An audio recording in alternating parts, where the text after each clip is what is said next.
Hello everyone, it's Wednesday, May 1st. This is Liam McMahon with the Daily Moving Average video. Very busy day today in terms of data. We had disappointing employment numbers out of the ADP release, often viewed as a preview for NFPs on Friday.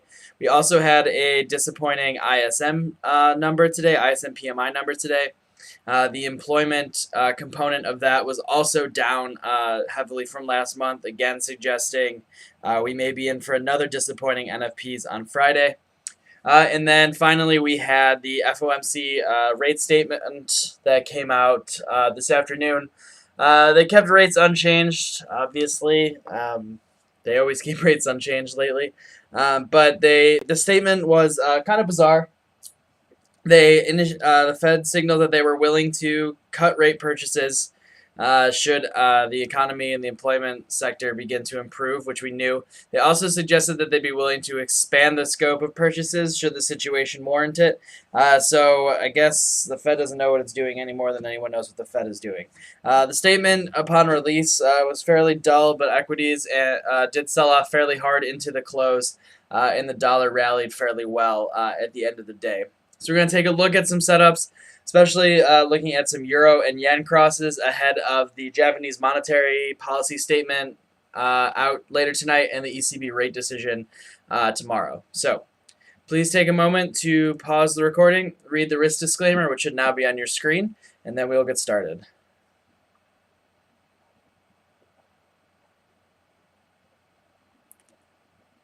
All right, so we'll start with pound dollar. This has been one of our charts of the day. I've been talking about it quite a bit. I said that there was a distinct possibility that we would rally up to 156 and that 156 would mark some significant resistance. We basically tagged that 156 figure, and it's significant because of this major 50% fib, this 200-day EMA, and this channel top. Alright, so we have lots of confluence here at 156, not to mention it's a big round number. Pairs pulling back from there. We do have the potential for a bearish engulfing candle here, this 4-hour candle, depending on where we close. So there is some nice technical confluence here for a potential short. Obviously, first step would be to clear this 155 figure here, get below this rising channel, and then we have the daily cloud and the 100-day EMA to contend with right around 154.80. So those are the levels you want to keep an eye on pound dollar going forward. Euro yen, I think, is a good pair to keep your eye on here. What with the Japanese statement out tonight, and then the the ECB rate decision tomorrow. Again, European Central Bank expected to cut rates, so risk, I would say, would be to the upside on euro pairs. If we don't get a rate cut, we could see euro squeeze higher, probably before eventually reversing as European stocks and yields will head lower on a failure to cut rates as people start to get real edgy that the ECB is not doing anything.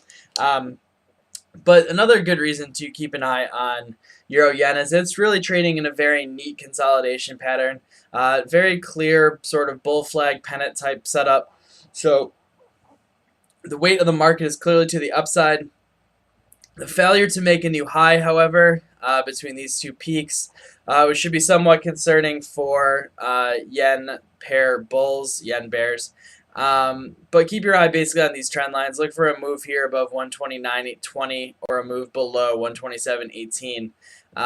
With the event risk the next 2 days hitting this pair, very possible that we get one of these moves easily by the end of the week. Would not surprise me to see euro yen 130 or euro yen 125.50 by the end of the week. Either of those sides would not surprise me. This is likely to be a very volatile pair to end the week with the the monetary statement from Japan, the rate decision from the ECB, and then NFPs, which always have a fairly dramatic effect on all yen pairs. Further support, if we do break down, comes in around 124.20. That would be a nice buying area should that be the case. Let's take a look at dollar yen.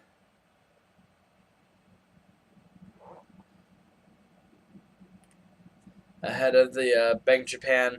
Again, sitting right here nicely on this 200 period EMA here on the 4-hour chart. We're bottoming right around 97. If we dip down to the 1-hour chart, I do want to show you something interesting here on this hourly chart. We have once we've tested 97. We have twice that we've tested 97. We have a third time that we've tested 97. Then we have a fourth time. You see all 4 of these times we've had buyers step in. You can just tell by the way that these candles are big wicks higher that there's some major orders protecting 97 here. We're well capped by this 50-hour EMA. So it's really a contest here as this descending wedge aligns nicely with this 50-hour EMA, and we're holding this 97 figure horizontal support on the bottom. Look for one of those to break. Could offer a very attractive opportunity to get long or short.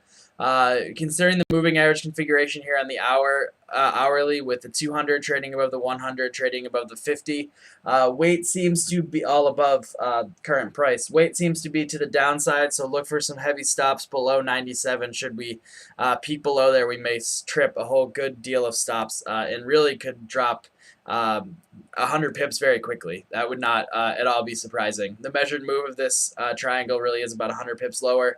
At 96, we do have this key daily moving average here. It's the 50-day EMA sitting at 96. Last time we had anything to do with the 50-day EMA was back here at the beginning of the month. It sparked a fairly sizable rally, really, from 93 up to nearly 100. So this is a major moving average you want to keep your eye on tonight during the Bank of Japan, and that sits, again, right below 96. Euro dollar, jump back to the 4-hour chart. Actually, we're going to jump to the daily chart. Euro dollar respecting the top of this daily cloud very well, pulling back from it. After the rally the past 2 days, ended the day much lower. It's also pulling back. You can see from this 50% fib, we wicked above it, we pulled back. It looks like we're going to close in a very bearish hammer type candle away from a key Fibonacci support level, away from the top of the Ichimoku cloud.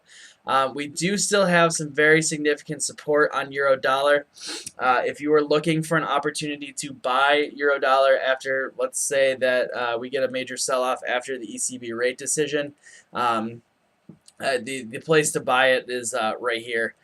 Basically between 130.50 or so, we have every significant moving average that I pay attention to sitting right there. The 50, 100, and 200-day EMAs and the 50, 100, and 200 period EMAs on the 4-hour chart.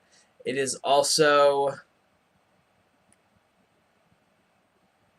right around that 618% fib here on this mini rally on this spike low from 129.55 to the highs just above 132.